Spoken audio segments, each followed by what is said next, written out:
What if you've never actually been behind?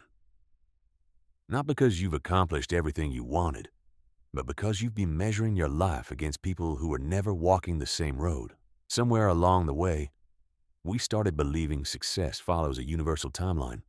Graduate, get promoted, buy a house, climb the ladder, keep climbing. And if someone your age reaches those milestones first, it feels like you're falling behind. But behind who? Someone who wants a completely different life. What if success isn't one road we're all racing down? What if there are millions of paths, and the only mistake is believing yours should look like everyone else's? Comparison rarely announces itself. It quietly becomes the lens through which we evaluate everything. A coworker gets promoted, and your own progress suddenly feels smaller. A friend starts a business, and your stable career feels less exciting. Someone buys a bigger house, travels more, retires earlier, and without realizing it, you've begun using their life to judge your own. The danger isn't comparison itself. We naturally look around to understand where we fit. The danger is forgetting that you're comparing two stories with completely different plots. It's like wondering why a pilot isn't making the same progress as a sailor.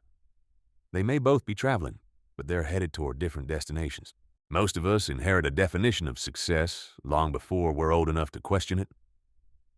We learn what gets celebrated: the impressive job title, the salary, the corner office, the visible achievements that other people can recognize. None of those things are wrong. Many are worth pursuing. The problem begins when they become the only definition of a successful life. It's surprisingly easy to spend years chasing goals you've never intentionally chosen, not because someone forced you to, but because you never defined what your own success looks like. Imagine two people at the end of a 30-year career. One led a global company. The other taught high school history.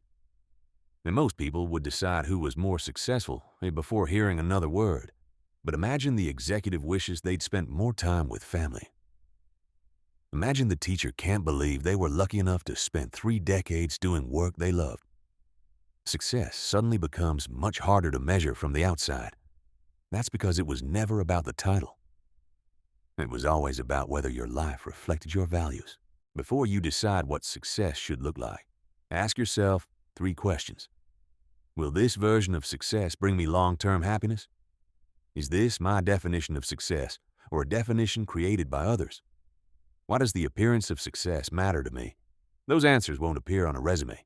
They won't fit neatly into a LinkedIn headline, but they'll tell you more about your future than any promotion ever could. When your values become clear, your decisions become simpler. Not easier, just more honest. Today, take 10 quiet minutes. Imagine no one else will ever see your life. No social media, no performance reviews, no comparisons, no applause. What type of work would still feel meaningful? What kind of mornings would you want to wake up to? What would make you proud even if no one ever congratulated you? Don't worry about whether the answers impress anyone else. They aren't supposed to. They're supposed to be yours. There will always be someone making more money, someone reaching milestones sooner, someone with a title that sounds more impressive. If that's how you measure success, you'll spend your life chasing a finish line that moves every time someone else moves. But if success means building a life that reflects who you are, then no one else can define whether you're ahead or behind. Your path won't look like mine. Mine shouldn't look like yours. And maybe that's the point. The world has enough copies of other people's success stories. What it's missing is the one only you can write. And some of the best stories are comeback stories, and it may just be your story.